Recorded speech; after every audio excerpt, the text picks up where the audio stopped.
That was loud. Good evening, everyone. I'd like to welcome you to this month's hearing of the Tuscaloosa Historic Preservation Commission. I'm Kathy Pagani, I chair the commission, and today's date is August 9th, 2023, and the time is 5:00 p.m. I'd like to invite my fellow commission members to introduce themselves to you, beginning on my right, please. Hello, I'm Matt McCool. Joseph Cox. Jordan Morris. Francine Wasden. Sally Davis. Thank you very much. And joining us tonight from city staff, we have Mr. Chad Hobbs, who is the Associate City Attorney, Mr. Hudson Cheshire, Assistant City Attorney, Ms. Emily Hayes, Associate Director of Planning, and Mr. Jonathan Bowen, Planner. Assisting with audiovisual support this evening is Mr. Kevin Jones. I just ask for a little patience while I go over the purpose of the Tuscaloosa Historic Preservation Commission and a little bit about tonight's proceedings.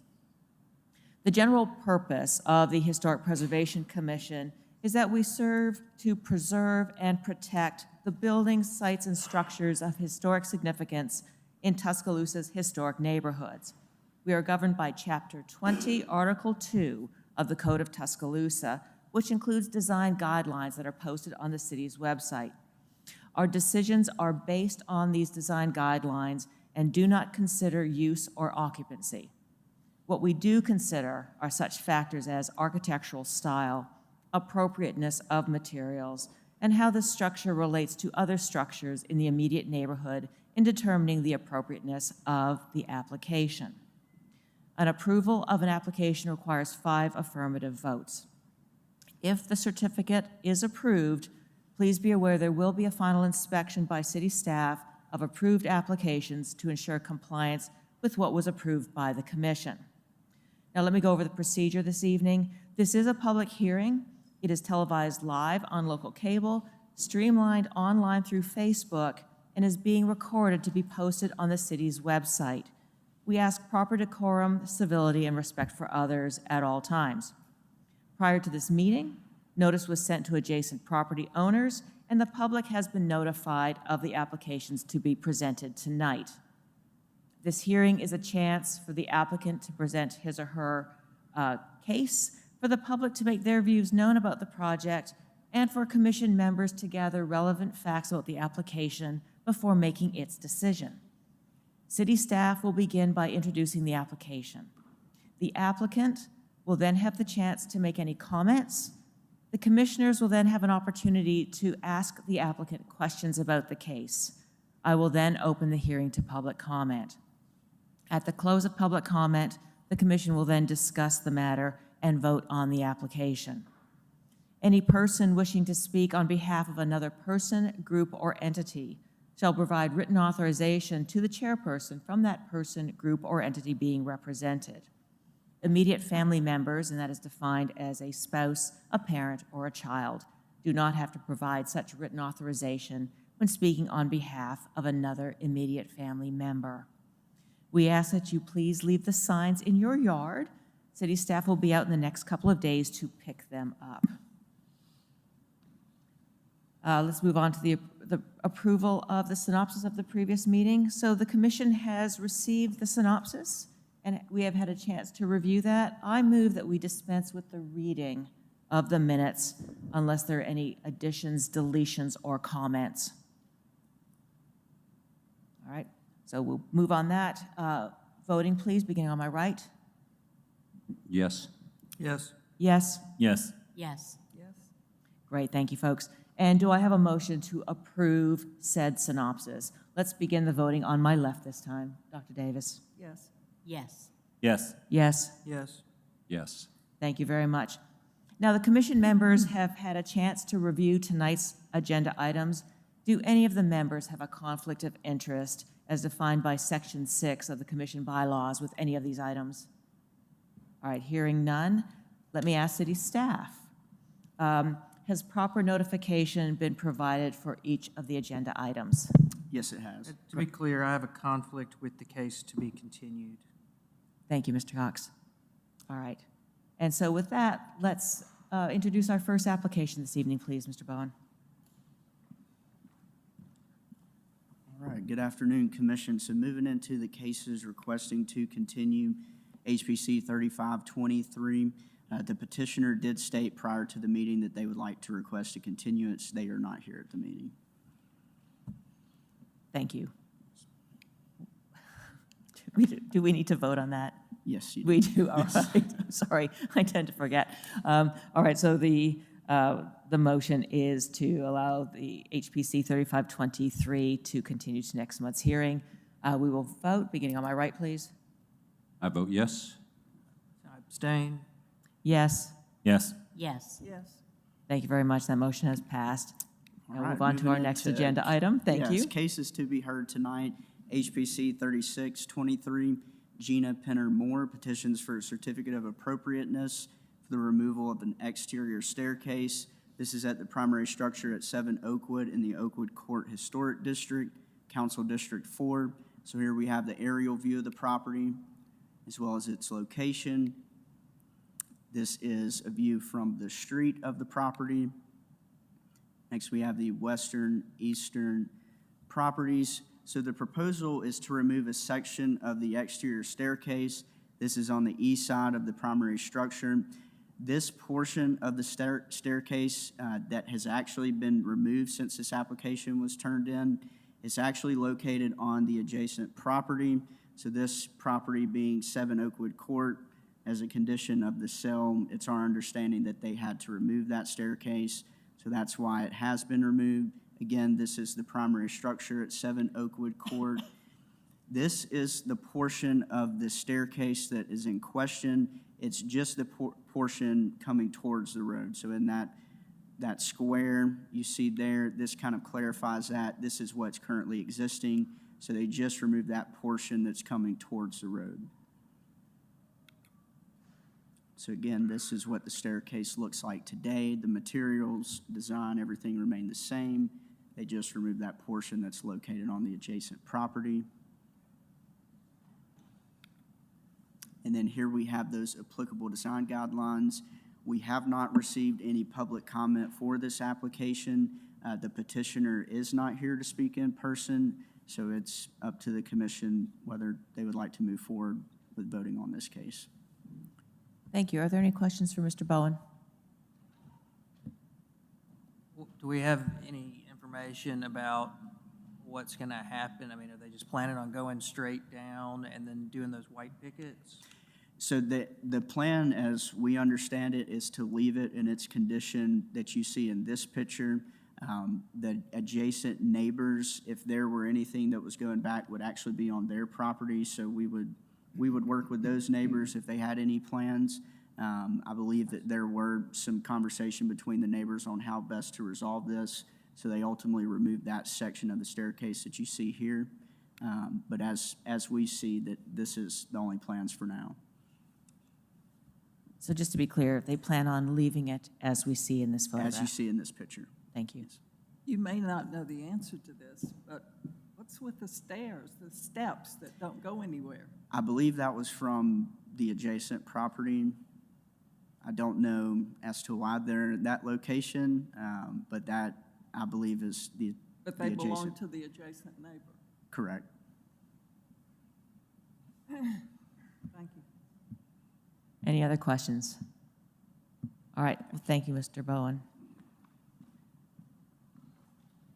So do I have let me ask, we don't get this very often. Do we need a motion to consider the case without the applicant being here? Yes, the applicant is not required to be here, so it is up to the commission. So it's up to the commission? Yes, so Yes. we make a motion. Correct. All right. Were you going to say something, Mr. Hobbs, or we're good? Yes. No. Yes, ma'am, Madam Chair. I mean, the commission can proceed to the merits of the application without the applicant being here. The code allows an applicant to be present for the public hearing, but it does not require them to be present. So the commission can proceed. I just wanted to make sure that if we needed a motion to continue on talking about this. No, it doesn't. We don't. Okay. It does not need a separate motion. All right, so we will consider this case this evening. I understand that there has been no public comment submitted. Is there anyone here to speak in support of or opposition to this application? I'll close the floor to public comment and invite commissioners to make any comments or engage in any discussion before we move on with a vote. And remember, with our new bylaws, we have a standing motion to approve. And so the motion then is to approve HPC 3623, Gina Penner Moore petitions for a certificate of appropriateness for the removal of an exterior staircase on the, Mr. Cox? I have one question. Sure. Is these concrete piers, is that what was there before? The most recent image that we have as staff is from Google from 2020. It doesn't look like there were any concrete footings under the stairs. Again, I don't know if this is the best angle to show that, so we do not have confirmation of that. And let's go back to the existing now.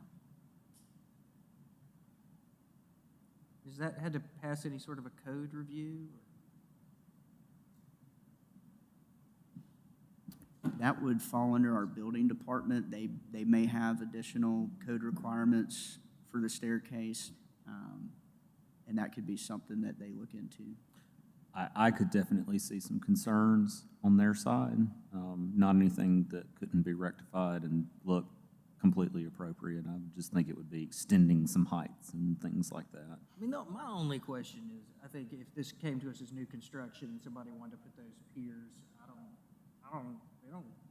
they don't look particularly historically appropriate to me. I would wager that this is not an original staircase in any stretch of the imagination.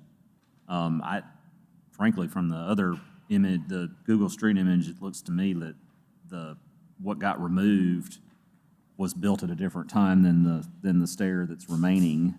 The newel posts are big, and the ones that are on the backside are not. I think it's just been a hodgepodge over its history.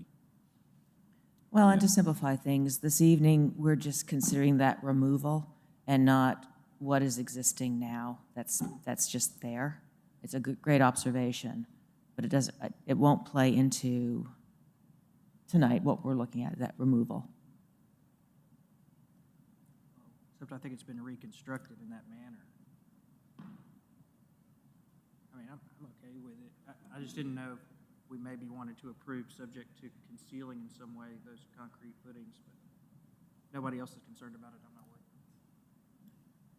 worried. Thank you. I appreciate the observation. That was great. All right. So any other further comment or discussion? All right. So the motion is to approve HPC 3623, Gina Penner Moore petitions for a certificate of appropriateness for the removal of an exterior staircase on the primary structure located at 7 Oakwood Court in the Oakwood Court Historic District. Voting, please, on my left. Yes. Yes. Yes. Yes. Yes. Yes. All right, and city staff, if you could let the applicant know that the application has been approved this evening, and should they be doing anything else, to let you know to contact city staff before they proceed. All right, thank you very much. And let the record show that Dr. Nelson has joined the hearing.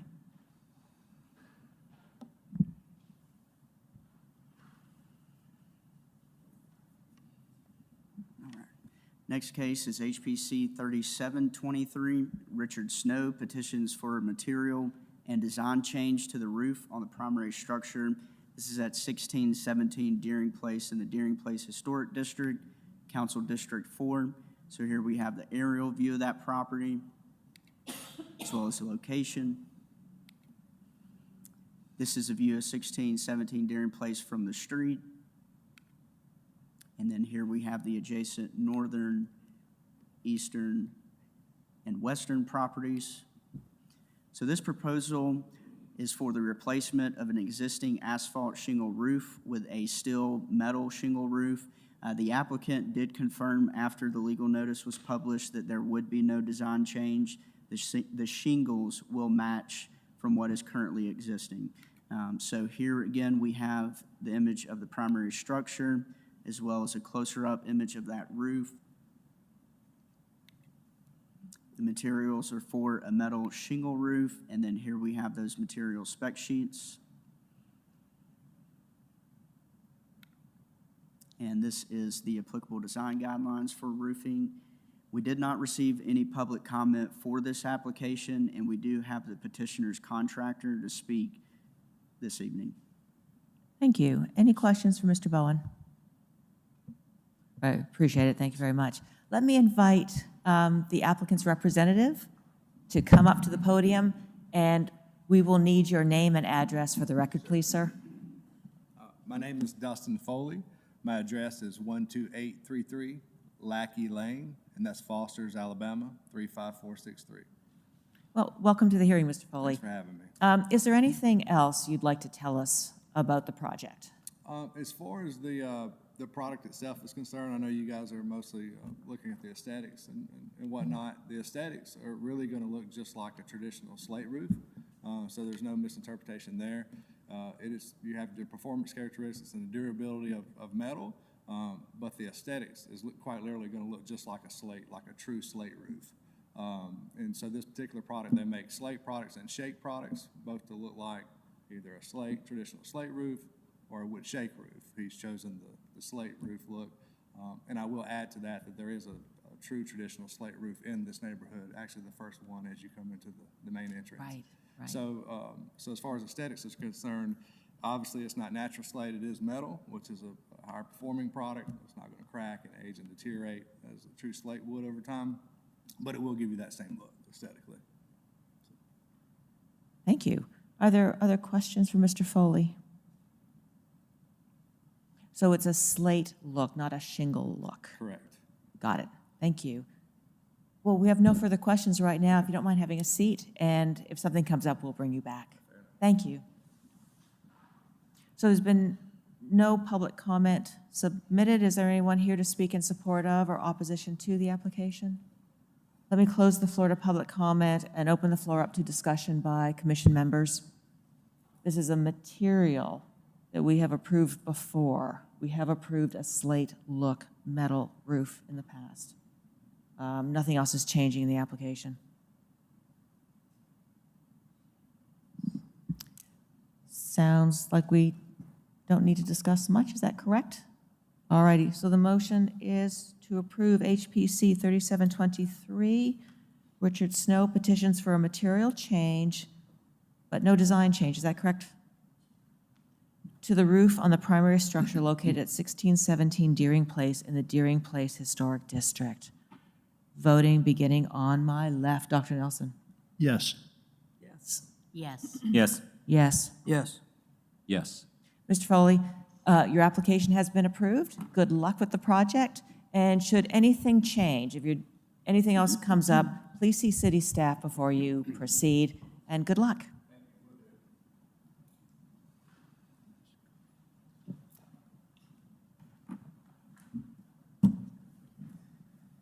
Next case is HPC 3823, Amy Scott petitions for a certificate of appropriateness for a material change to all windows on the primary structure at 804 16th Avenue. This is in the Druid City Historic District, Council District 4.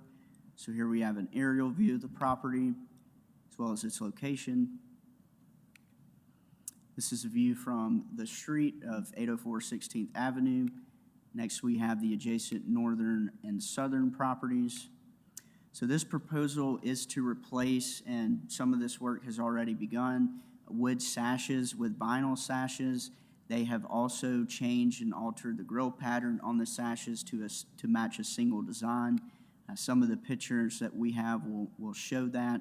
So again, this is a view of the front of the primary structure. Those 6 windows that you see there, the sashes have been replaced. This is going down the side of the primary structure. Those windows have also been replaced. Here we have the opposite side. You can see the windows with the grill patterns. Those have not been replaced. The other windows, they have. This is just a closer up image to show that the sashes have been altered. This is an image, one of the most recent images that we could find showing the patterns and showing the windows that were previously there. And this is just a side-by-side to show the differences between the two.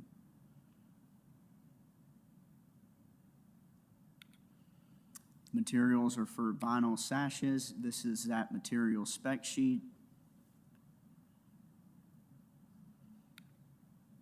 And here are those applicable design guidelines.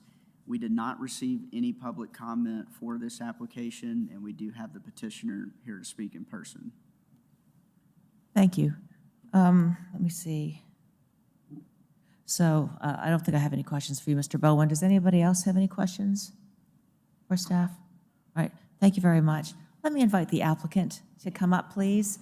And again, we'll need you to state your name and address for the record. Great. Hi, everyone. I'm Amy Scott. My address here in Tuscaloosa, the address we're speaking about or the address where I live? I'll give you 804 16th Avenue, Tuscaloosa, Alabama. That's great. Thank you. 35401. Thank And I'm you. actually from California, and I'm not a fix and flipper. I'm not buying an Airbnb to make huge dollars. We bought a really junky house for my darling college son. And if I wouldn't have known then what I know now, I would have never bought it. I'm going to give you just a little backstory. I have Sure. 131 pages of legal jargon, also known as real estate contract. I bought the house off Zillow. I never saw it. And not one page of any of that paperwork says I'm in a historic district. Not on the disclosures, not on anything. I spoke briefly with the realtor who sold it to us, and I was informed that because Alabama is a no-disclose state, they didn't have to tell me. So I now know why the guy jumped at our offer. He was thrilled, absolutely thrilled. So flash forward, I inherited a lease, and the lease ran out in May of this past year. We'd bought it in December of 2021. So a year and a half later, my son finally gets to move in, and the first thing I wanted to do was the windows. Out of 23 windows, only 4 opened in the entire house, and I hear that's the rule. In December of last year, one of the windows that actually opens doesn't actually close, and the house was broken into. So it's just been calamity on calamity. Flash forward to getting my notice saying that I wasn't allowed to have a pod in the front yard because I lived in the historic district. And I said, what are you talking about? And it was a really nice, I believe, a police officer that called. And he said, you don't know you live in the historic district? And I said, I've been to the house 3 times total in my career with being at Tuscaloosa. My son is now a junior. And it was the first time I was informed. So flash forward to the windows. When we were going about replacing them, if you walk in that darling neighborhood, there's not a lot of congruity with what people are doing. There's windows that look like mine that are, or I should say sashes, because we kept the remaining wood. There's a lot of everything. So when I chose what I thought was a clean line, classic, very good to that style of house. Well, I did not realize the guidelines. So that's what gets me to you. Therefore, I did not apply for a variance. I did not apply for appropriateness because, to be honest with you, I have to tell you, I'm truthfully ignorant. And I'm very sorry about it because I'd way rather be sitting here talking to you that way versus begging for a variance and forgiveness. So, thank you. Well, let me begin by saying you bought a really charming home. It is a darling And home. it's, if we could have that photo up for just a second as we talk about this.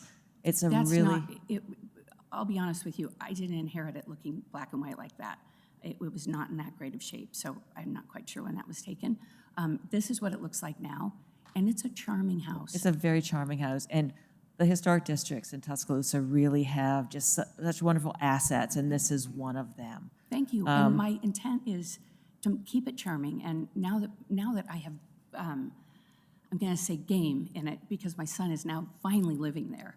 And I have another son that is graduating from high school this year who I think he's going to follow in his footsteps. So I will be 7 years into this house.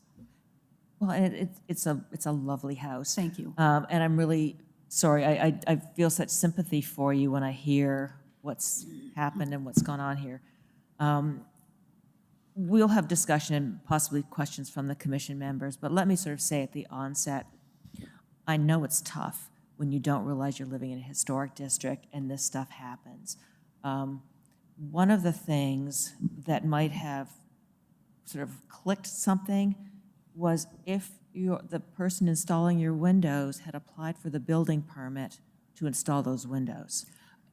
Because through the city, they look at the address and they say, oh, this is a historic district, therefore, any changes to this home have to go through the Historic Preservation Commission. So that was one place where there's kind of like a check and balance, but it didn't get, that little switch did not get flipped, unfortunately for you, in this. What we do here is, especially when the work's already been done, it's really, really difficult. I'm going to allow the commission members to ask you questions, possibly. We can go over the design guidelines a little bit more.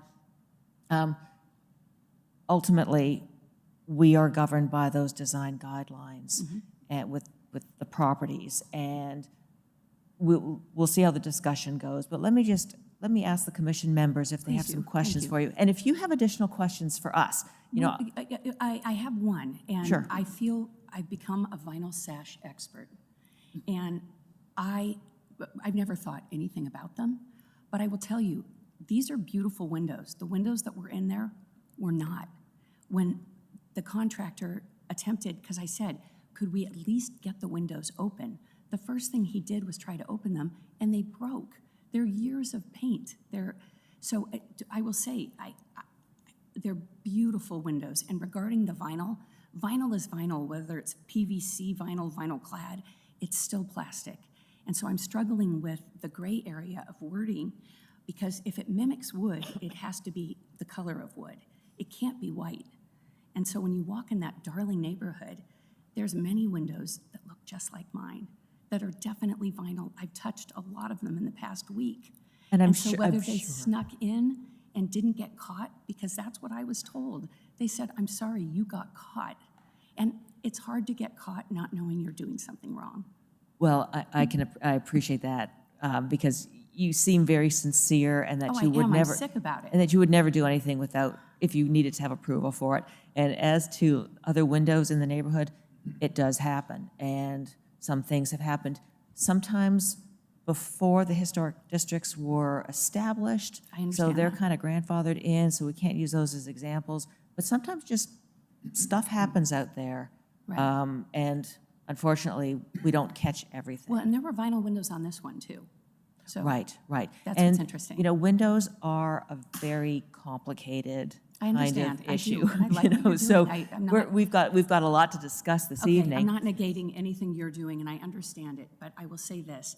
This is a huge improvement on what was there. Oh. They're safe, they're energy efficient, they're clean, and I don't think it detracts from the charm, and I certainly don't think it detracts from the style. I leave it up to you. That's your job, not mine. Thank you, and I'm happy to hear that you really do want to take care of this house. I do. So that's I do. really I have important to I have us. a vested interest. Now, I Right. didn't when I had horrible renters in there. I inherited the lease that I didn't know about also, just an FYI. It's been an adventure for you, Oh, hasn't this it? has been a horrible adventure. Yes. Well, we're Heartbreaking and very let's, expensive. let's deal with this Thank this you very aspect of much. things. Hang on for a second. Let me see if we've got. Are there some questions by the commission members for Ms. Scott?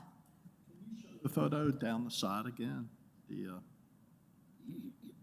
other one, the next one. Yes. So we actually have, all the windows were ordered, but when I got the call, I didn't take out the other ones for fear. So keep going. That was please. my question. Oh, I thought it was. I see that there are 3 multi-pane windows. I didn't know what your intent had been initially for the 3 that I see in that photo. Well, that was the intent. We prepped on only doing the ones that needed to open, because I think when you have a child living in a house, windows should open. And so I left those ones there when we got the notice. I have them ordered. I'd like to put them all in so they all look the same. But there were 5 different styles of windows, and further on, there's open windows that are not maybe cited in something. So it wasn't that the whole house had the same windows when I bought it. But I do like that they open, I have to admit. That would be a plus. Oh, such a plus. And I like that they're energy efficient, because those, Are there any further questions at the moment for Ms. Scott? All right, have a seat. Okay. If something else comes up, we'll bring you back. So I understand there has been no public comment submitted. Is there anyone here to speak in support of or opposition to this application? All right, let me close the floor to public comment and open the floor to discussion by commission members.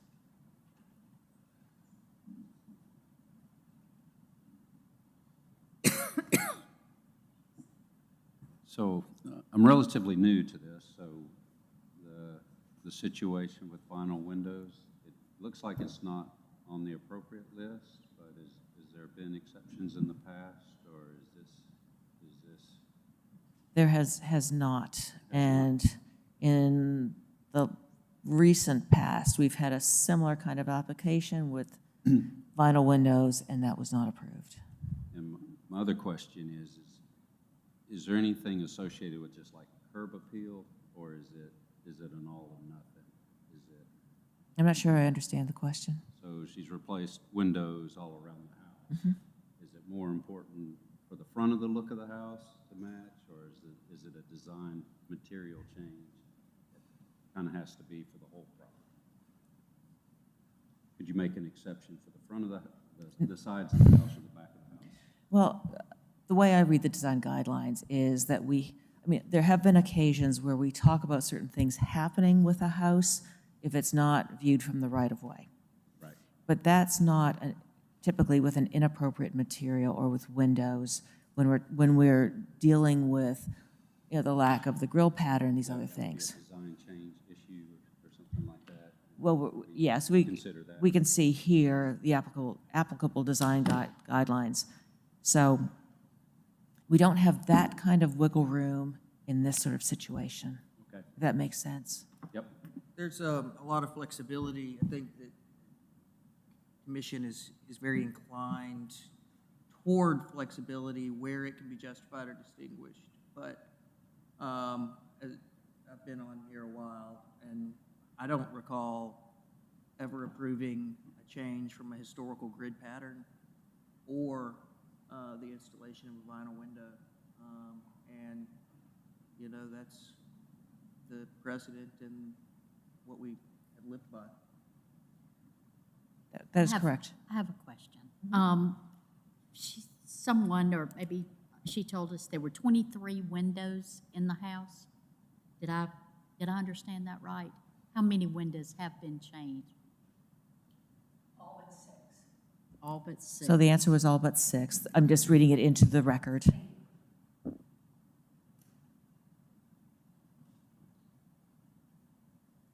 And all right, so we have examples of inappropriate window materials, aluminum or vinyl. We don't see any muttons here at all, but we do see, if we go back to, there we go, thank you, where we do want to see the glazing patterns of the windows maintained as well. So we're good on the original number, the location, the size. Where we have issues here are with the materials and with the glazing patterns. And I will just, I'm going to put this out here again, in fairness, that we have turned down vinyl windows in the recent past. We have maintained that it is an inappropriate material. And I know it's complicated, and we've been around this sort of topic a number of times recently with the vinyl, and the commission has been consistently in opposition to that material. The other thing is the glazing patterns, the grid patterns, the internal, external muntins, all of that. We've also held a fairly firm line on that as well, just speaking historically. So I want the commission members who are newer or may not have that sort of understanding of the history of what we've been doing to know that as well. And the only occasion I can remember where we end up with an ahistoric glazing pattern is probably like where there was an addition earlier or something, and so we didn't have something original. But this craftsman style cottage. These windows are very much part of the look and the historical features and contribute heavily to the district and the home itself. Yeah, let's go back to a view of the property because it is such a charming home. Thank you. That's great. Here, the side-by-side works. One or the other is fine. But it's a very charming home. And I would say, too, when I consider this application, especially that for me, because we have turned down vinyl so recently as the last couple of months, I think, or was it 3 months, 4 months ago, that for me is really an important part of my consideration of this. But also, this house is really special. And I'm sorry to hear that. But it's such a interesting style. There's so much good going on with this home, and the windows really do reflect part of the overall style of this. So, but that is my reading of this application. I'd like to hear what. Is that vinyl siding? Is that vinyl siding on the outside? It is. And like I said, I've become an expert. And there's elegant vinyl, there's not elegant vinyl. These are all custom sized. You can't go to Home Depot and buy windows to fit these homes. So these were all custom sized. They were all made to fit. And vinyl windows are vinyl windows, even if they're 4 times the price. So yes, they are vinyl. That's Yes, and I just wasn't sure if that was vinyl siding on the I'm sorry, outs. That's wood. Okay.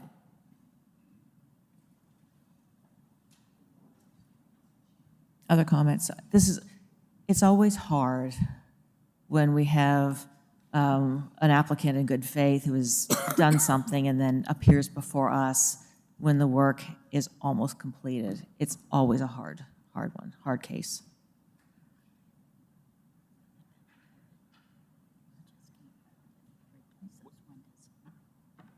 We just have so much precedent based on the material, and I can only think of one time that we've ever approved a change to light pattern, and it was through a massive amount of historical research and justification for doing it, and having to do with what may or may not have been more appropriate to that style originally.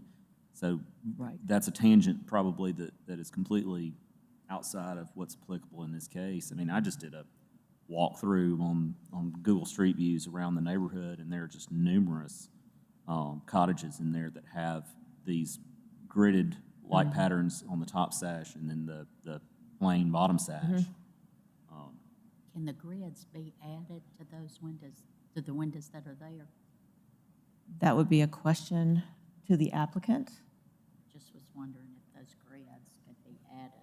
The question is whether the grid pattern can be added to those windows. Well, it definitely can, but if it's a matter about the look, or is it a matter about the vinyl windows?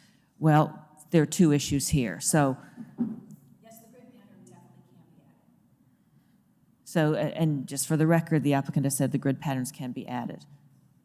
We are still dealing with vinyl windows. I do want to know, one of the photos that was shown. Come on up. Is, Yeah. No, it's okay. One of the pictures that was shown is the house that's right next door. Yes. That has the exact same windows we have. So that's just, Yeah. May we go back to that? Let's go take a look at it. We did not approve those. okay. Like, we did not, they were So not. those got We're put talking in- about the duplex on the No, corner? not that one, the other one.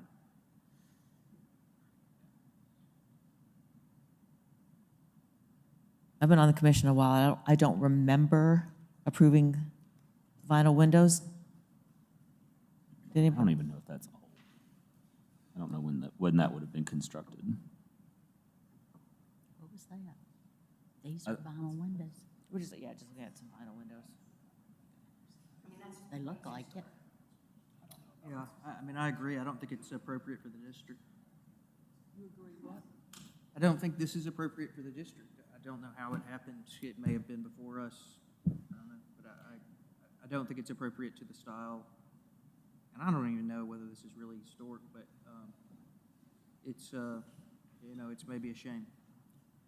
Well, we had and if you recall, I think you were at that hearing, we saw, it was an application for a window change, and they did not have the grid pattern, the muntins, and the house next door had windows like this.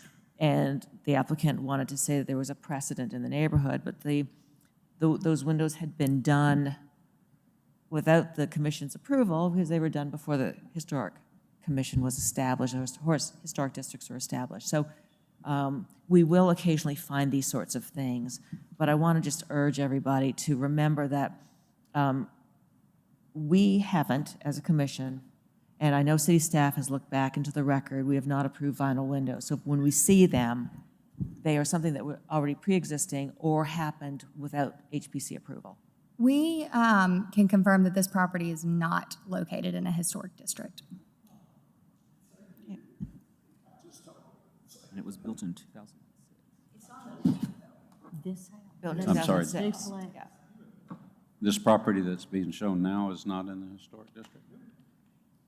So the historic map is a creature of statute, I believe, it's from the Alabama legislature, I think. I don't, or maybe it's by ordinance at the city council level, but the boundaries are what they are, and we have jurisdiction in them, and we have zero jurisdiction without. We would love, I'm sure, like all commissions and government entities, to expand our jurisdiction, but we can't. I'm going to come back and say I typed in the wrong address. It is historic. Okay. Very sorry about that. All right, correction. Well, thank you for that, Ms. Hayes. One thing, I think, to sort of bring the discussion around is that if we had seen this application prior to the work being started, right, we would go to our design guidelines and say, these windows are inappropriate because of vinyl and because we don't have the grid patterns, all right? The windows exist and they're in there, but does that change our design guidelines? And I will say to the applicant, because I know this is hard, I know it's really hard, that city staff can talk to you about ways of moving forward with this, because there are some options. But we haven't voted on this yet. But I would like to just remind everybody, if we had seen this prior to the work being done, prior to the windows being purchased, city staff would have told them that it's very unlikely that the application would be approved, right? Well, when they got the building permit, someone dropped the ball before. They didn't tell them that. And that's correct. And in this particular case, you know, Ms. Scott, one of the things is that you didn't know on another sort of level of the checks because the contractor did not get a building permit for this. I know you are. And I feel terrible, like I'm throwing these things at you, but that's kind of an important little part of this whole little story, that had that happened, the city would have said, this address is in the historic district, here's what you need to do. But it didn't happen at that point. And then now here we are. And it's hard. I mean, we sympathize with you. And we are here looking at this application governed by the design guidelines that have been adopted. All right. So I'd like to know if, yes, please, Ms. Wasden. You going to say something? No? Okay. No, it's okay. This is really hard. It's really hard. It's just difficult. Further comments? So with the standing motion to approve, it's a motion to approve the replacement of these windows. And that is what I'm going to read, all right, unless there's further discussion. So the motion is to approve HPC 3823, Amy Scott petitions for a certificate of appropriateness for a material change to all windows on the primary structure located at 804 16th Avenue in the Druid City Historic District. And we will now vote. Dr. Nelson? No, and my reasoning is the material and the glazing pattern. Thank you. Dr. Davis? No, for the same reasons and for the necessity to follow the guidelines. Ms. Wasden? I'm going to abstain. I'm just not going to vote against that. No, Or against. no, based on the same rationale as has been previously stated. Yes, and I will have to vote no as well. The design guidelines are very clear, and just going by what we've done historically in the recent past with vinyl windows, I vote no. Mr. Cox? No, on account of the material and the change in the glazing pattern. Either reason would be sufficient to support my vote. Yeah, I'm sorry, Ms. Scott, but I'm going to have to vote no as well because of the material change. So, Ms. Scott, I know this has been really tough. Do know, moving forward, we are a resource for you. City staff can work with you in moving forward from this. We've denied the application, unfortunately, because of the materials and the lack of the grid patterns, the muntins, and the windows. But please consult city staff, and they can work with you. And then moving forward, any other changes on that home, please, you can call them. They're available. They enjoy working with the public, but please reach out to them. I don't want this to be the only sort of interaction you have with us while you're in Tuscaloosa. Right. Thank you.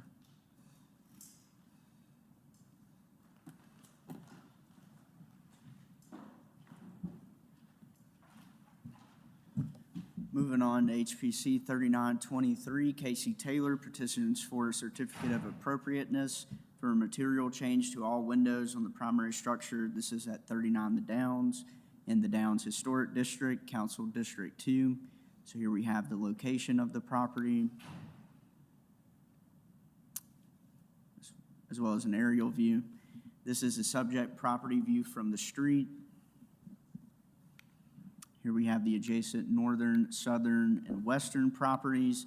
So this proposal is to replace all existing wood window sashes with PVC sashes. All window sizes, locations, grill patterns, they will be maintained and look exactly like what's currently there. So again, here's a view of the primary structure from the street. We have just a couple of close-up images of those windows going down the sides. And these are some images provided by the applicant to show the condition of those windows.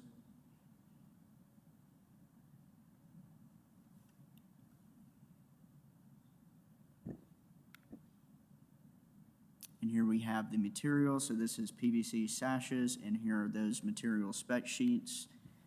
And this is the applicable design guidelines. We did receive one public comment in support of this application, and we do have the contractor for this application to speak in person. That's great, thank you. Are there any questions for Mr. Bowen? All right, thank you. Let me invite the applicant or the applicant's representative to come up to the podium, and we will need your name and your address, please, sir. My name is David Pike. My address is 3 Beach Hills Drive in Tuscaloosa, and I'm representing Casey Taylor as the contractor and co-worker. Thank you. We're Thank you. providing the product, Wimmerton Company, and I'll be handling the installation. So can we go back to a picture of those windows? Because I'm really curious, what are they made of, the current windows? Is that painted aluminum? What is that we see? A good bit of the wood prior to them, they bought the house about a year ago. Apparently, a lot of it had been aluminum wrapped, which seemed to be pretty common. There'll have to be some replaced and some repaired, but we're not going to interrupt the frames, the casings, anything. We're just going to do sash kits. We pull out the sash and put in new compression jam liners and have new sashes and maintain all of the light cuts as is. As you can see, those 4/4 and 8/8 will maintain all of that uninterrupted. So in that photo on the right, that peeled paint, that they'll just repaint that? Yes, That's not being they'll replaced? clean it up and paint it. Just wanted to be clear on The that. aluminum is in good shape. Some of it is worn like that. It'll look brand new once they finish it. Some of the bottom seals, like on that window, will be replaced with some composite material like the sashes. Same composite PVC material. But the key is we're going back with, most of these windows are the original from the 40s, single putty glazed, glass. We're going back with insulated, IG, low E, and argon gas, completely energy efficient sashes. And you will have the grid patterns on the outside of the glass, it's not just the internal between It's on the exterior and interior. SDL bars adhered to the glass. They will be, the PVC this company does over in Monroe, Georgia, is a company that duplicates the wood look with PVC. It's gonna be hard to tell they're not wood, but they'll no rot, never rot. All the patterns we didn't change any patterns on the windows. Are there any questions for Mr. Pike? All right, well, thank you, sir. Hey, Dave? Yes. Are the storm windows, some seem They're to be... gonna come off. They're all They'll coming all off? come off, There we yes. go. They won't need that. Going with insulated glass with argon and low E, they will not need the storm windows. Got it. They'll have 96% protection from UV rays. So they're gonna go away. It'll look a lot better when they do. That was a good question, thank you. Are there any other questions? Mr. Pike, thank you very much. Thank you. Appreciate it. We've received one public comment in support of this application. Is there anyone here to speak in support of or opposition to the application? Let me close the floor to public comment then and open the floor to discussion by commission members. Approved materials, maintaining the light patterns. From the look of the windows, they need a little bit of TLC, so seems warranted. I take no issue with it. It's same light pattern, approved material. All righty, so the motion to approve is to approve HPC 3923 Casey Taylor petitions for a certificate of appropriateness for a material change to all windows on the primary structure located at 39 The Downs in the Downs Historic District. Voting beginning on my right, please. I vote yes. Yes. Yes? Yes. Yes. Yes. Yes. Mr. Pike, let Ms. Taylor know that your application has been approved this evening, and good luck with your project. Should anything change, please see city staff, but good luck. And that's a very good example of where you come to the city, the guidelines are fairly, flexible and not a problem.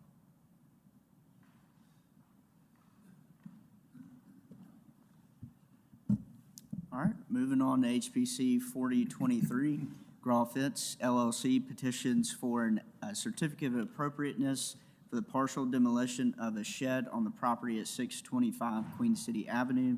This is in the Druid City Historic District, Council District 4. So here we have an aerial view of the property, where is its location. This is a view of 625 from the Queen City Avenue side. Here we have the adjacent northern property. This proposal is for the removal of a lean-to from an existing shed. They also would like to make needed repairs to the remaining portion of the shed. All those repairs will be made of materials that match the existing or the remaining portion of the shed. So again, here we have a view of the primary structure. This is the shed in question, and in this red box, that is the lean-to portion that will be removed. The remaining section is to the left or to the east of this box. Here we have a site plan just to show exactly what portion of the shed will be removed and which portion is going to be remaining.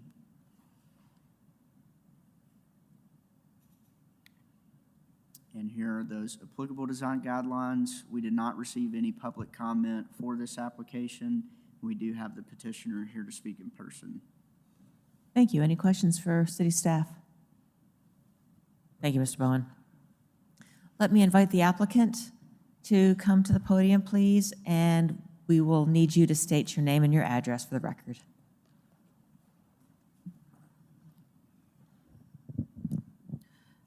Hi, my name is Kelly Fitz. I live at 19 Audubon Place.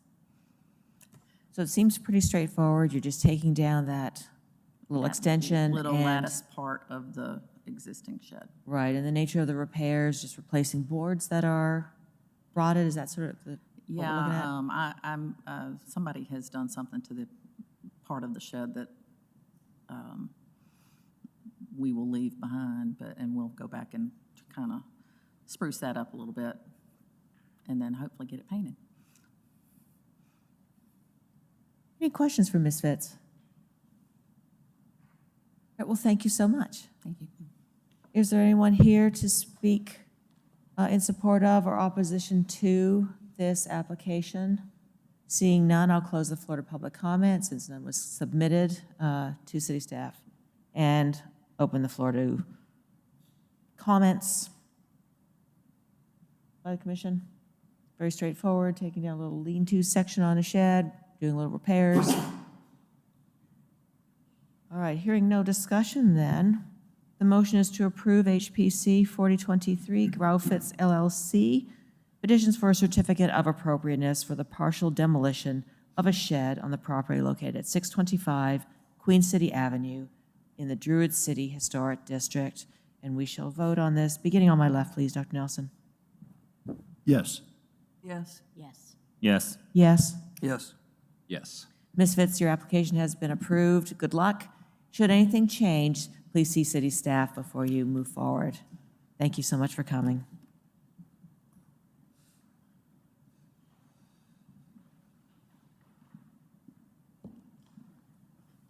Next case is HPC 4123, Brianna Yeager, petitions for a certificate of appropriateness for exterior alterations.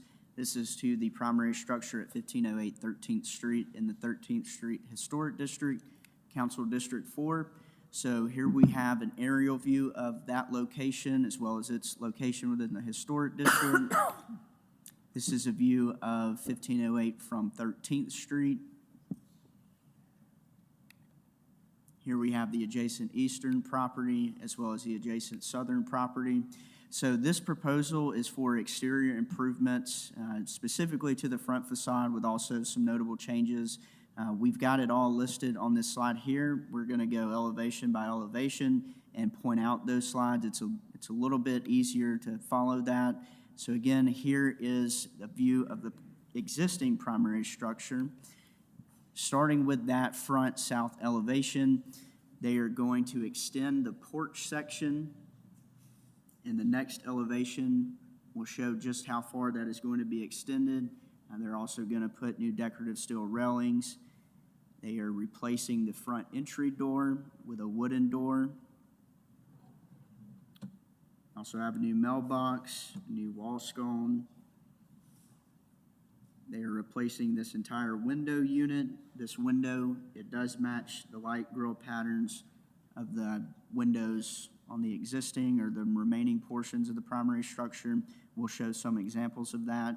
And then all around the house, they are replacing the copper gutters, or replacing the current gutters with copper gutters, copper downspouts, and a copper gable vent that you see up top. So this is to the south elevation. Leave it here for just a moment.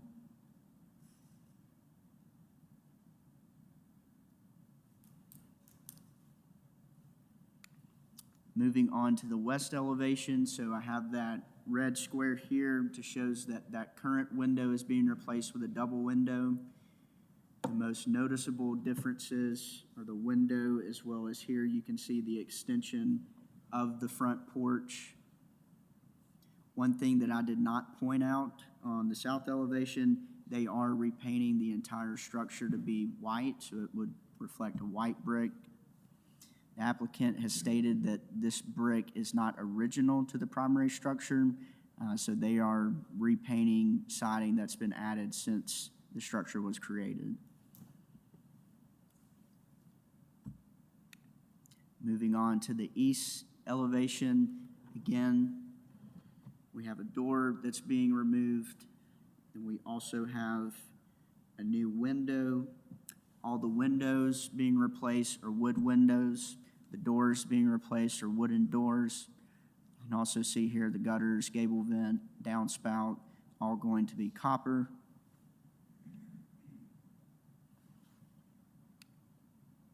And then here we have the north elevation. The main change here is just removing those stairs that you see in the red box. And the materials to be used, wooden doors, windows, copper gutters, downspout, gable vents. The intent is to match what's currently there. And here we have those spec sheets for the windows as well as the doors. And here are those doors.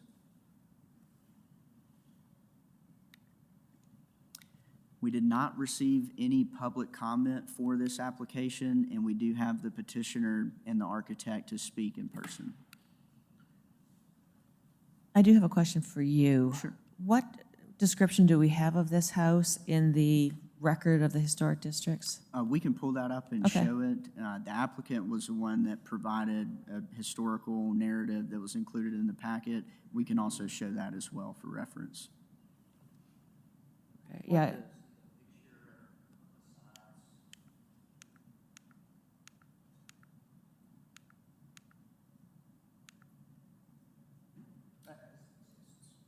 As it exists, I can pull those up with the packet. I don't think they were in the presentation. But I would like to see a photo of this house. Sure. The front facade, if you don't mind. You had that early on in this presentation. There we go. Yes.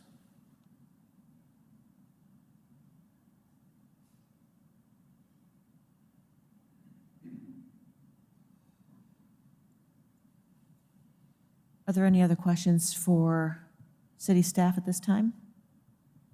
All right, let me invite the representative, the applicant, and the architect to come to the podium, please. Right. And we'll need your name and address for the record, please. John McClelland, with McClelland Architecture, 1610 Alaka Place.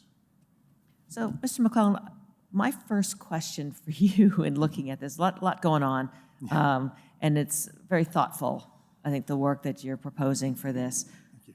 Why paint that yellow brick? I'm going to just say that I have a hard time with that. How do you know that that brick wasn't original to the house, first of all?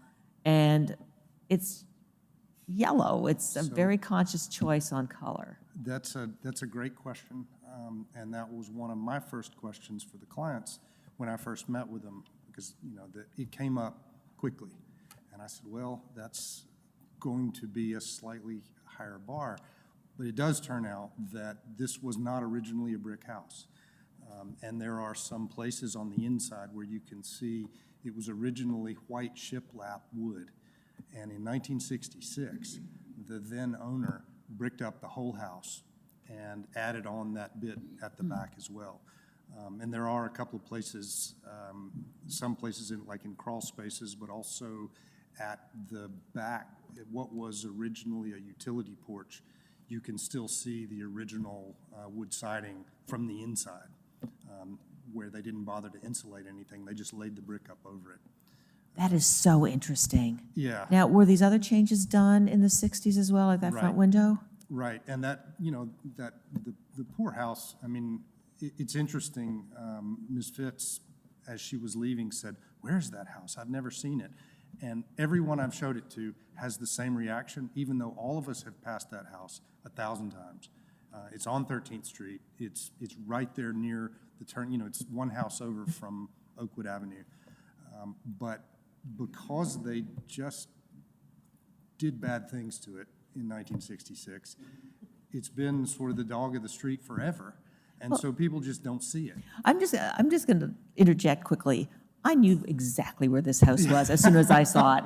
I'm one of those Well, people. you're- I did you're the not. first one. Yes, I thought, how do you not know this house? I mean, because the Yeah. yellow brick, and I thought, it's not already painted. I know that for a fact, but yeah, no, I know this house. Right, and sadly, there was originally a porch there, as there would have been on any early 20th century bungalow. And, you know, there are a few of those around town where somebody thought it would be a good idea to do that. I actually worked on one on Myrtlewood about 15 years ago that had, this house is the closest one to it I've worked on since. It was, before that, the ugliest house in Myrtlewood, but in that case, they had wrapped it with vinyl, the whole house, and completely enclosed the front. Yeah, it was terrible. But this one, they wrapped it with brick, and I have to assume that there probably would have been exposed rafter tails, or at least brackets like the ones we're proposing, and they took all that down and closed in the eaves, and then put on the sort of curvy detail there. So can we, while you're talking about that, can we go to the proposed front facade for a quick second? And then we happy to scroll through those photos because this is really interesting.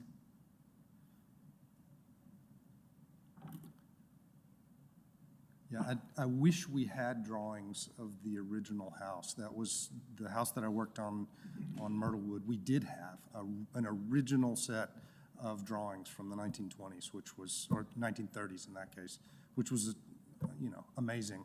And with this one, we have to guesstimate based on what's there. Like, for instance, replacing those 6/6 double windows at the front with a window that matches originally there wouldn't have been windows there at all because it would have been a porch, but that window is at least appropriate to the language that the rest of the house uses. And we feel like the angled brackets, the wooden braces that we're going to put at the eaves, that we propose to put at the eaves, are in character with what might have been there before. And This is really interesting. Can we scroll through those additional photographs, please, as well?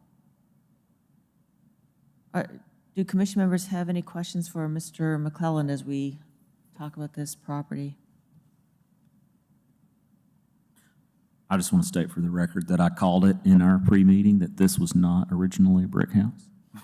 there you go.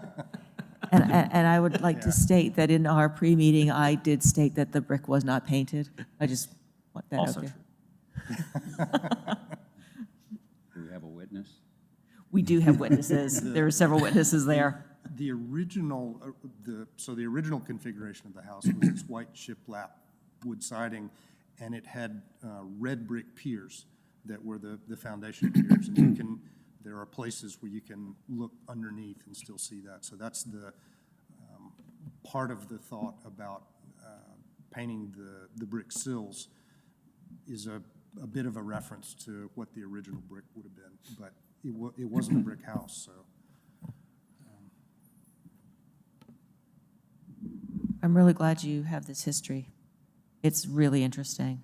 Well, and I have to compliment the homeowners on having dug up some of that, because there was the specificity of the reference, like to 1966, came from some of the original historic district documents. So when the surveys were conducted, there must have been some connection to someone who remembered the house and when this was done. But yeah, it was, when we were poking around in it, we realized that, yeah, the brick, fortunately, there were places where you could still see the original siding. But yeah, this house it's had some experiences. Indeed, it has. Oh, there's also, I don't think we have a photograph of it, but the outbuilding, there's an old garage outbuilding there that still has the original configuration with the original wood siding. And we're not proposing to do anything with that. Are there any other questions for Mr. McClellan? Well, thank you. There's a lot to digest. We may bring you back. Thank you so much. We've had no public comments submitted. I will open the floor to anyone here who would like to speak in support of or opposition to the application. Seeing none, I'll close the floor to public comment, and let's discuss this application. Very interesting history, and I was happy to hear it because painting brick is a little bit of an issue. We've had this before. To know that that brick was not original to the house is a really interesting piece of information. I think there's a lot of sensitivity done here. I think the front windows, because they're based on the side windows with that 4/1 pattern, you know, fits really well. We've got the some other changes here that I think are very appropriate. The side windows here, absolutely appropriate in scale, size, material, you know, grill pattern, all of that. So. I would like to say that I do know this house, like Dr. Pagani. I live around the corner from it. I see it every day, and I used to have friends who lived there, so I actually spent time in it. And the house never made any sense to me. The front looked awful. I didn't quite understand that it had been a bungalow with a porch. But I think these proposed alterations are stunning and very thoughtful. Yeah, I agree. The issue with painting brick is that in the past, is the first time the brick gets painted, or what if they just wanted to change colors or something? We don't worry about changing color, but it's the first, if it's unpainted brick. If it's unpainted and then doing the Yeah, initial. and for various reasons. Sometimes there's a color in the brick and there's a pattern from that was meant to be in that style. There are some other things. We have allowed it in the past, but it's not an individual case, and I'm always really careful with painting brick. But to hear that it wasn't original to the house, my concern, it has been lessened on that one. I mean, nor would I say, does it look original to the house? I mean, I don't know whether it's the color or the brick, but it's straight out of 1960. It's so interesting. I don't think Yeah. it's not contributing in any positive way. I think that it has to do with that front elevation and how it doesn't fit with the rest of the house at all. You've Let's go got back a to that front completely elevation. different window configuration with that false panel. You've got that very, very ornate surround at the front door. None of that goes with anything on the sides or the back. If anything, in this particular case, painting this brick white might de-emphasize what was a historical addition in the 1960s, which would be a good thing. It's all, I take no issue with the painting of the brick in this particular instance. exactly. I feel the same. So it sounds to me, unless there are further comments, it sounds to me that we have a motion to approve HPC 4123 McCollum Architecture, Brianna Yeager, petitions for a certificate of appropriateness for exterior alterations to the primary structure located at 1508 13th Street in the 13th Street Historic District. We will vote, beginning on my right, please. Yes. Yes. Yes. Yes. Yes. Yes. Yes. So, Mr. McClellan, Ms. Yeager, your application has been approved this evening. Good luck with the project. You've got a lot going on. We look forward to seeing the results when it's done. Should anything change from what we've approved this evening, please talk to city staff before you move forward. But we wish you the best.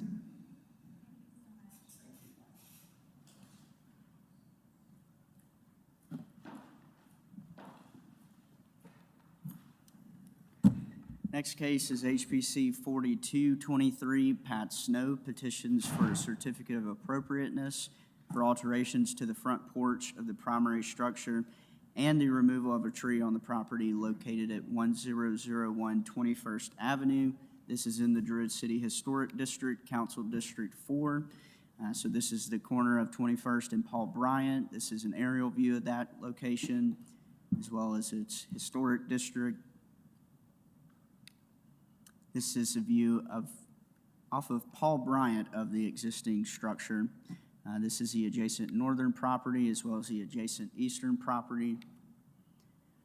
The proposal includes exterior improvements to the front porch. They will raise the lower front porch roof to match the height of the existing front porch. We do have a lot of pictures that we'll walk through what that change looks like. They also would like to lower existing windows on the front facade to be covered by the new roof or that proposed roof. And then they also are proposing to remove a tree from the property. So we'll just walk through some of these pictures that show what the changes are. So the line or the box in yellow, they are proposing to raise that roof line to be in line with where the red box is located.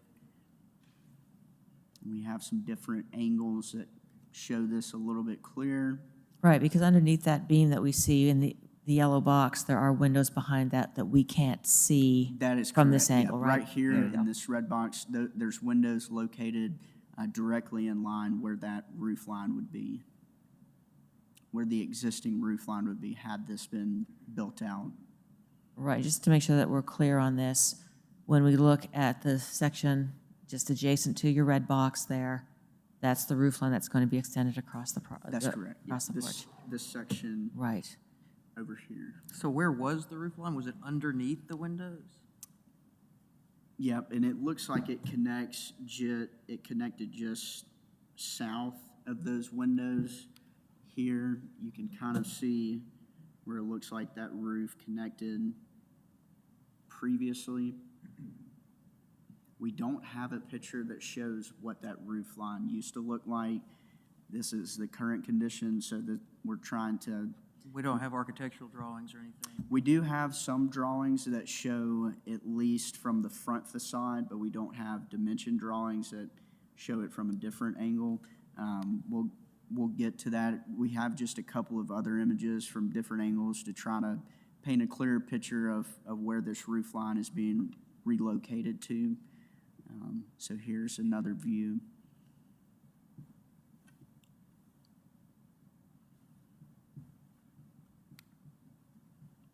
This is just a closer up image of the existing roof line or where that they would like to connect that new portion of the roof to.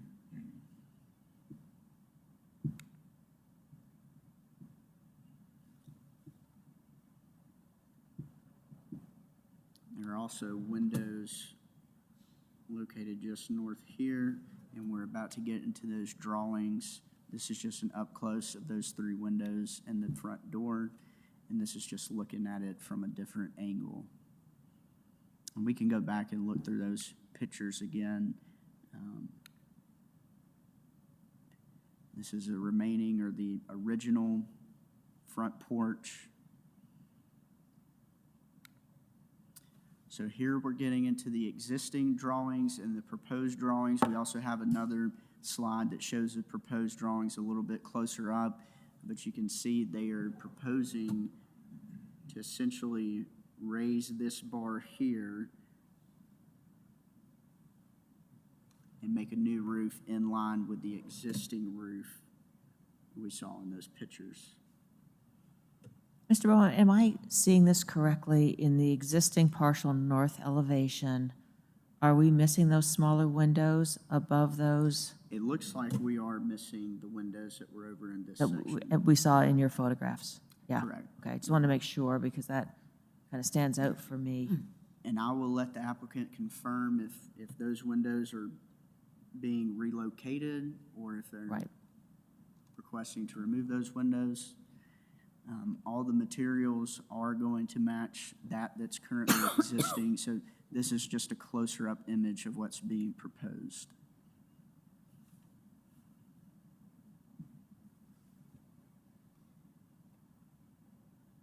And then also separate this tree right here, we've got a picture of it. That is the tree that they are asking to remove from the property. We have an image showing that, so we could go back and look through those. All the materials, rafter tails, window door trim, cornice fascia, and other details, they will all match the existing structure. And then here we have the applicable design guidelines for repair, altering features on the house, as well as the windows, entrances and doorways, porches and railings. We did not receive any public comment for this application. We do have the petitioner and their representative here to speak in person. Are there any questions for staff? All right, thank you.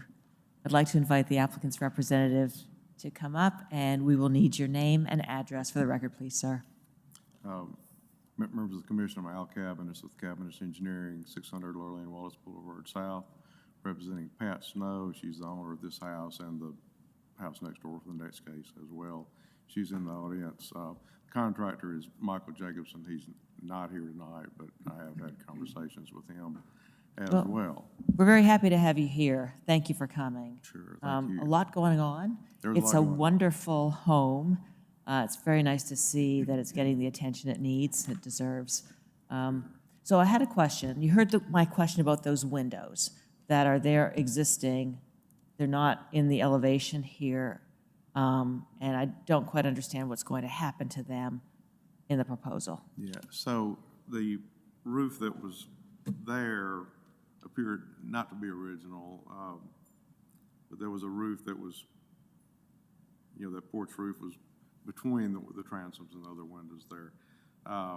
Flat enough so that on heavy rainfalls, it directed water back into the house, so that you had a rot issue with the windows. So the idea is to actually take that set of windows and lower them down so they're, just framed as closely as they can be, to the windows below them.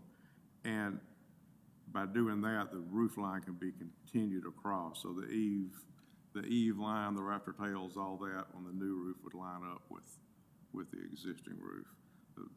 The goal is to make it look as though that original roof line just continues across to the south there.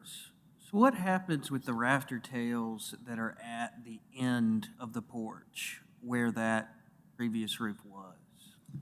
On this area right here, Yes. I don't know what happened to them. Pardon me? I don't know what happened to them. I don't know. Can we, I mean, they're there, but we it see looks the like photo? some of them are going to be removed or covered up, or? Yeah, that, and I really didn't, I really haven't paid close attention to that, but they, if we extend the roof, of course, that would be replicated at the new end of the roof, I guess. So they would, the front line there of the roof would continue to your left as you look, and the rafter tails you see there would be replaced at the new end of the continuation of the porch.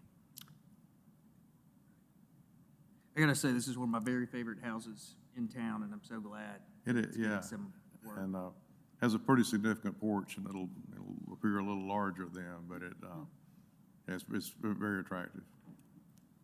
Mr. Bone, can we see, can you move, I don't know what you'd say, to the left with one of the photos that you had taken of the windows over there on that side? There we go. So it's these little windows above the main windows. I'm wondering what's happening to those.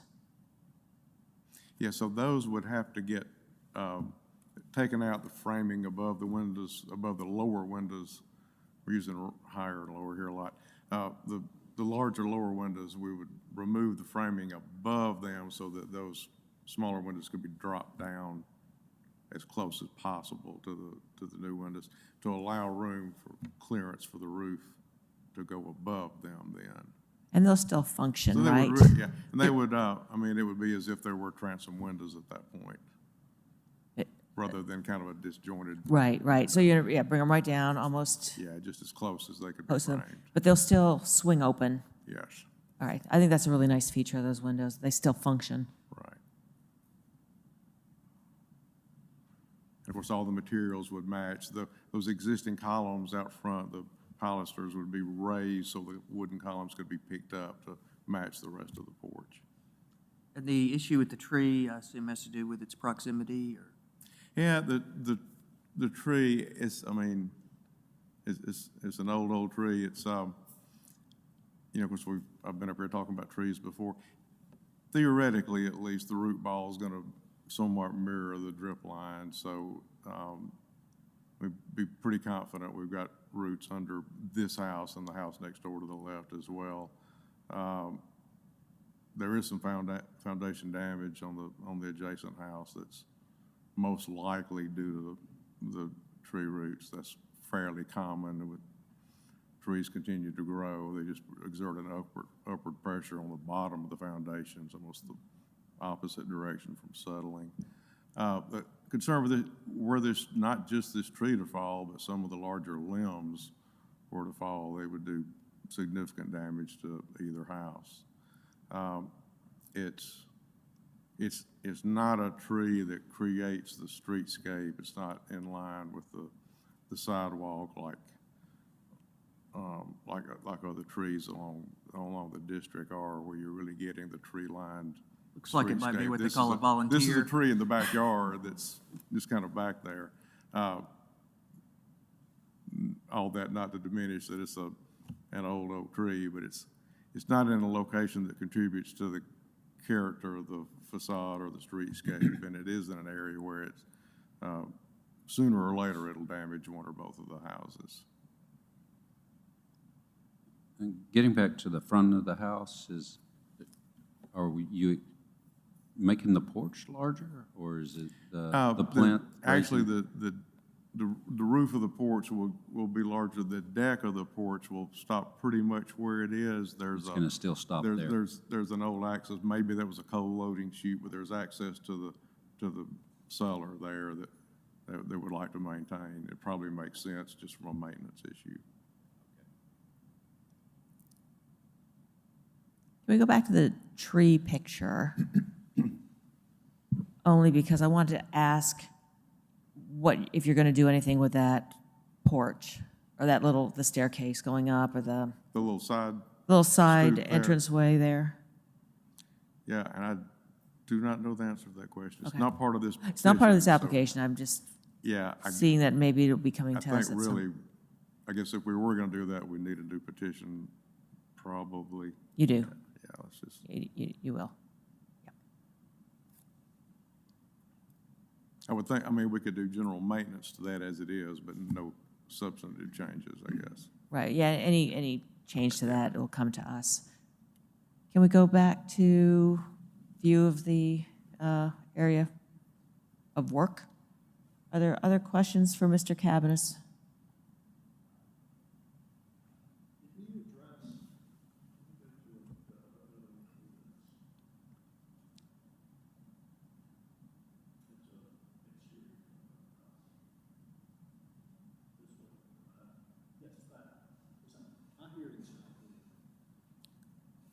Did he address, Jordan, what's this right here?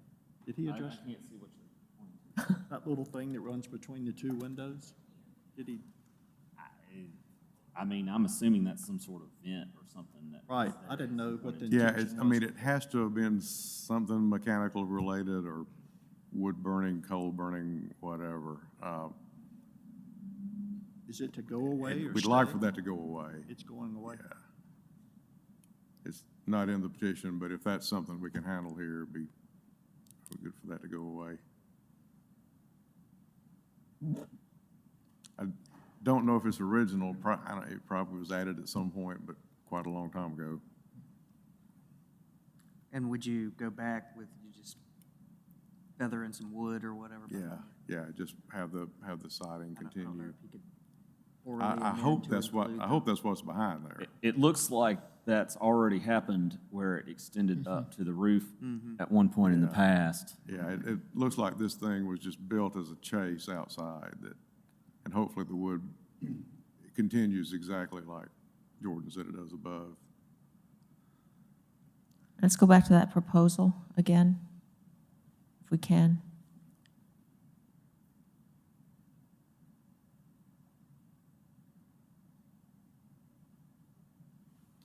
It's just not, it's behind the column, so it's really not addressed in these.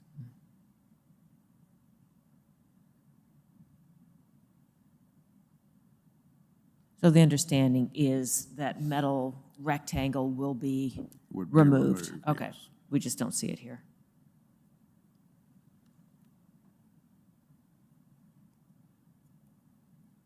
Are there any other questions for Mr. Cabanis at this time? Thank you so much. No public comment has been submitted. Is there anyone here to speak in support of or opposition to the application? I will close the floor to public comment and open the floor up to discussion by commission members. As it is now, compared to this. Let's see. So those are 2 windows over 2, which will be replaced with 1 over 1, is that correct? Or 1, no, to either side of the door. Isn't that 2 over 2? Those are two Okay, or twos. now go to the door. Now go to the drawing. And then that one, big long one? You're absolutely right, Dr. Nelson. Mr. Cabaniss, can you come up for a second? So the existing windows are a 2 over 2. You're proposing a 4 over 4. So we're talking about the window above the door there? Oh, I'm in No, wrong the place. side windows, right? side windows. Yes, yeah, the side, Oh, the the two side windows. the two side Okay. windows. Let's go back to the photo Yeah, take me again. back to that too then, I'm sorry. The ones above the door. Oh, I do, yeah, I do see the. So those are there's a 2 over month in 2s. there or something.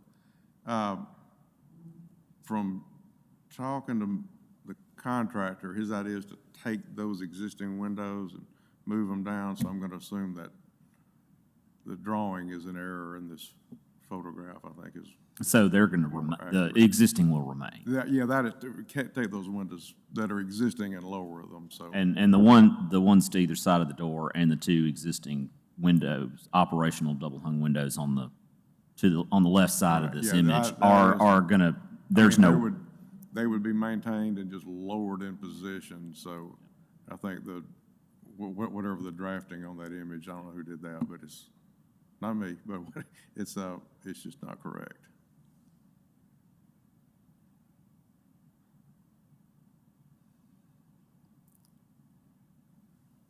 Any other questions at this time? So the column, so we're raising this yellow beam up, right? Yes, this goes away. Okay, so I got a column here on my left, this architectural column. What's going to go between it and the beam? So it will have to be reconstructed to be raised up to that. Oh, new column to yeah. match. I got So you. maybe right now that column terminates somewhere in there and it's gonna have to be, it's got to be constructed to continue further. Y'all are going to It's build just- new columns out of wood Yeah, to match. maybe that beam is in here somewhere and that was not good. Maybe the beam is in there and that's where that column currently, that one and this one currently terminate. They would have to be reconstructed to continue further up. Anything else for Mr. Cabaniss? Well, thank you again.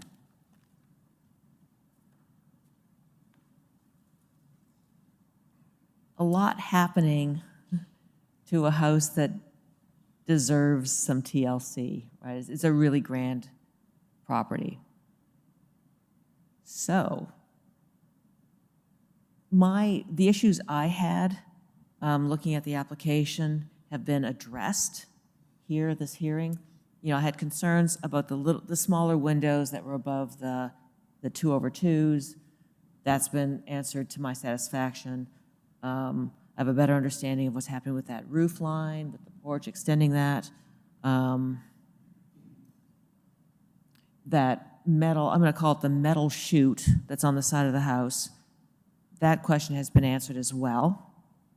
And what's going to happen with that, with replacing the wood siding to match, so it appears seamless. Is there anything else? my only question is about the rafter tails, and they're not shown on this drawing, but Right. I think that the inference would be that it would continue just like it is existing, considering the existing porch doesn't show them either. So I think Right, that would right. be a qualification. Yeah, and I think we can just mention that. The same with the windows. The proposal has 4/4s instead of 2/2s, but we're keeping the same window, so they're not going to change the grid pattern. So we can state that, since these are the drawings that city staff will be using when they look at the completed project to make sure it's in compliance. So And I think we have a showing on the tree that it is, there's been foundation damage, certainly is very close to the structure to the extent that it can be assumed to be undermining or could undermine the foundation of the house. And is, just generally in a location that may be somewhat hazardous. Ms. Watson, did you have a question? I was just going to say, it looked like this is the little side porch that we discussed earlier on this. Oh, there it is, drawing. new porch roof, right. And it shows a new porch. And it Yes, shows a new yes. porch in it. Yes. And so that's totally appropriate too. Well, thank you for noticing that. I had missed that. And Madam Chair, if I may, not to belabor the discussion on this, but because there were a couple of questions that did come up about, I think, the rafter tails and the light patterns on the windows, the commission may want to consider a motion, instead of just proceeding on the standing motion to approve, do a separate motion to approve with those conditions or clarifications on there, just for the Right. purpose of having. Right. Oh, absolutely. Absolutely. There were several things I had made note of. Can we interweave those things into that motion to approve? Motion to approve this, blah, blah, blah, with Yes. the understanding that this, and this? Yes. Perfect. Thank you. You were reading my mind. All right. Are there any other questions? All right, let's do this the old-fashioned way. I make a motion to approve with the qualification that it include the rafter tails. As indicated, it allows the metal chute to be removed, and that the windows are the existing to remain. The two operable windows and the side lights around the door are existing to remain, as opposed to what's shown in the drawing, or to clarify what's shown in the drawing. And that the small windows above the windows that are not shown in either drawing are going to be moved downward to allow that porch roof. But those aren't seen in the drawing either, and I want to make sure we maintain those windows. So we got it. I do. You guys got it? All right. We're all good? All right. So, motion is to approve what he said. So, HPC 4223, Pat Snow, petitions for a certificate of appropriateness for alterations to the front porch of the primary structure and the removal of a tree on the property located at 1001 21st Avenue in the historic Druid City Historic District, with the stipulation that, and Mr. Morris, you can insert your text here. The rafter tails, the existing windows, the chute, and the transoms under the roof. Perfect. All right, we got it, right, folks? Yes. Voting, beginning on my left. Dr. Nelson, please. Yes. Yes? Yes. Yes. Yes. Yes. Yes. All right. Mr. Cavness, Ms. Snow, your application has been approved this evening. Good luck with the project. It's big, but it's so worth it. Such a great home. Thank you. Should anything change, see city staff before you proceed. And we now have one more, I understand. Yes, so going along with this one, this is HPC 4323, Pat Snow petitions for a certificate of appropriateness for the removal of a chimney. This is at 2011 Paul W. Bryant Drive in the Druid City Historic District, Council District 4. So here we have the aerial view of the property as well as its location.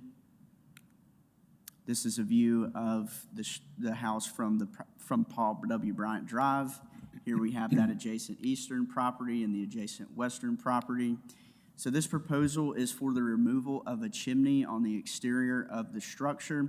The applicant has stated that the chimney started falling once the roof was being re-roofed. They do have an expedited review for that. And here we have some pictures of the existing structure as well as that existing chimney. You can see it's starting to fall away from the primary structure. I've got it closer up. So was the top portion demolished sometime a long time ago, or was it part of the roof replacement? It appears that way. I know at least a little bit of the roof started falling down once they began to re-roof the existing roof. It appears that that chimney has been altered prior to this work beginning, but we do not have any pictures from that or what it looked like before.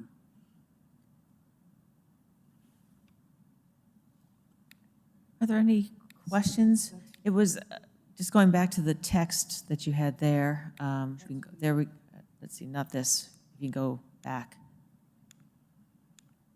Here we go. The chimney started falling once it was removed, so the chimney was removed? That is an error on our part. Oh, okay. Once they began the re-roofing project, removing the asphalt, shingles, replacing like for like, while they were doing that work, it began to fall apart. Thank you. Thank you for that clarification. Are there any other questions for Mr. Bowen? Thank you so much. And no public comment, correct? That's correct. Thank you. And we'll need your name and address one more time, please. Okay. Al Cabinets with Cabinets Engineering, 600 Lurleen Wallace Boulevard South, representing Pat Snow. I can probably explain the chimney move. This is the house my company got involved in initially with Ms. Snow's structural integrity of the floor system and the roof and this chimney. And in talking with Michael Jacobson, this is what it looked like when we got there. Apparently when they began removing the roof, it was flashing around the chimney. When they pulled the flashing off, the chimney actually visibly moved. So whatever foundation issues it has, the flashing was kind of supporting it vertical at that time. It's certainly possible with helical anchors to rotate a chimney back, but the chimney itself needs to be structurally sound. This one, just due to age and weather exposure, I guess, you can take a flathead screwdriver and you can very easily scrape out mortar. It's pretty much sand at this point. May have been real sandy to begin with. That wouldn't have been uncommon, and may have just been leaching out due to however many 80 years of exposure. But for whatever reason, this chimney might fall apart if we try to rotate it back in place. And then I could be back up here telling you, well, we tried to do it and the chimney fell apart. But so that with it, there again, I just don't know what we could really do other than rebuilding it piece by piece, because with the mortar gone, you can't really, it's the only way you could fix it. So. You don't think it could be repointed because of the nature of the mortar? I'm sorry? It can't be repointed? I think just repointing it, I think you'd have to go so deep to really get anything. If it was just a few locations that repointing it works real well, but it's really soft. Is the request just to approve what's been removed, or?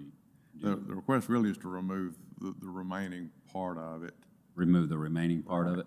All the way to the. Just to avoid it falling brick by brick at some point, or the entire thing continuing to rotate over and fall intact. Well, behind there, will there need to be any repair work done? Probably. I would. And there is a fireplace inside. Right. Of course, it's not safe to use, obviously, but it's still there for the interior appearance of the house. But so it's the siding would continue probably below that window, and then at some point there's going to be the firebox going into the house, and we would need to continue, just like we talked about in the previous case, we would need to continue the siding through here. On the previous case, I'm pretty confident that metal chute we discussed has siding behind it. On this one, I'm very confident that where the firebox is, of course, there's no siding. Yes. So we would need to continue that. And on the previous case, I do appreciate when y'all make a motion that includes conditions, because it makes it so clear for all of us. But this might be a good place for, obviously, the condition here would be that we continue siding where the firebox was, so that when we get through, it appears as though the chimney never was there, I think would be the goal here. And so that chimney just ends with the roof Yeah. Right, okay. Are there any other questions? So, Mr. Cavanagh, you're an engineer, right? I'm sorry? You're an engineer, Yes. and it's your opinion that this chimney cannot be put back into service through ordinary maintenance? Yeah, I wouldn't want to do it just because I'm afraid that the whole thing is not intact as a unit. We did, not too long ago, we put helical anchors under a chimney on our house in Dunbrooks. This house was built in the late 80s. It was in great shape. There were no cracks in it. The mortar was solid, you know, it was, and 3 helical anchors and it rotated right back. Brick Mason came inside and repaired the firebox and the flue and all, and it was fine. This one, I would never really get comfortable rotating it back, that we could get inside and reconstruct the fireplace to be usable for this chimney. There's just,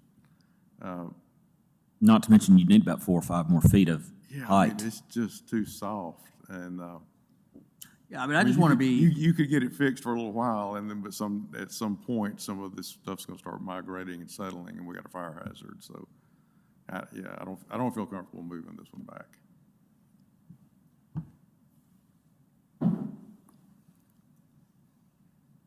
Thank you. Thank you. Is there anyone present to speak in support of or opposition to the application? I'll close the floor to public comment and open the floor to discussion by the commission members. I always hate to take down a part of a structure, but this looks kind of dangerous, and I'm glad you asked that question, Mr. Cox, about Mr. Cabinet's background as an engineer, because having his statement on that helps a lot, that it really can't be rehabbed. It's non-functional now anyway and hasn't been for a long time. Yeah, I mean, I think it's probably pre-commission, it was taken out of service. And then you add on top of that we have a qualified engineer saying that there's no saving it. There's probably some faulty mortar or something at the beginning. So, from just thinking precedentially, it would be very unusual in general for us to approve the removal of a chimney, but we're looking at something that's dangerous and can't be saved, and we got a qualified engineer saying that. It's already been messed with. It is what it is. Well, and we have approved the removal of a chimney on a side yard, like on the side, not that long ago, and it was a similar situation. It had been chopped off already, and it wasn't functional, and there's so many issues with it. So we have done this before. Just want to put that out there. Any further discussion? Motion to approve with qualification that all repair work must be siding that matches the I existing. second that. That's great. Thank you so much. So the motion is to approve HPC 4323 Pat Snow petitions for a certificate of appropriateness for the removal of a chimney on the primary structure located at 2011 Paul W. Bryant Drive in the Druid City Historic District, with the provision that any siding be replaced to match what is there right now. Did I get it? Yep, okay. Voting on my right, please. Yes. Yes. Yes. Yes. Yes. Yes. Yes. Mr. Cabinet, Ms. Snow, your application has been approved.